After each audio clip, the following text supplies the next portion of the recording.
Tanggap tayo ng report mga kabrigada. Si Pangulong Marcos pinagtibay daw ang ugnayan sa Vietnam, Thailand at Laos sa bilateral meeting sa sideline ng ASEAN.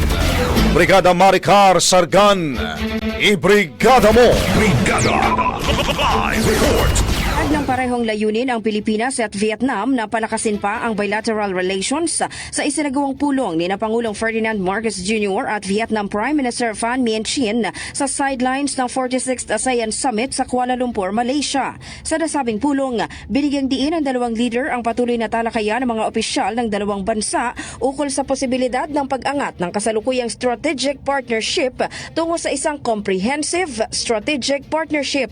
Kinilala pa ni Prime Minister Pham Minh Chinh ang pagkakaroon ng malaking pag-unlad sa relasyon ng Pilipinas at Vietnam mula anya nang bumisita si Pangulong Marcos sa Hanoi noong January 2024. Kinilala rin ng dalawang leader ang lumalawak na economic at trade cooperation sa pagitan ng Pilipinas at Vietnam. Pinagtibay din ng dalawang bansa ang pagpapalitan ng kaalaman at kultura sa pamamagitan ng mga programa sa edukasyon, turismo at people-to-people exchanges.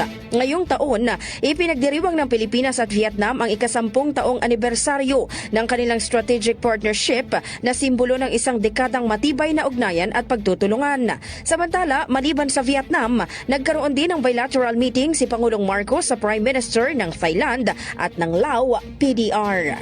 In the heart of changing lives, ako si Brigada Maricar Sargan ng 105.1 Brigada News FM Manila, The Music and News Authority. Brigada Balita Nationwide. Ang bahaging ito ay hatid sa atin ng Maxan Mangosteen Santon Coffee. Max Healthy, Max Sarap.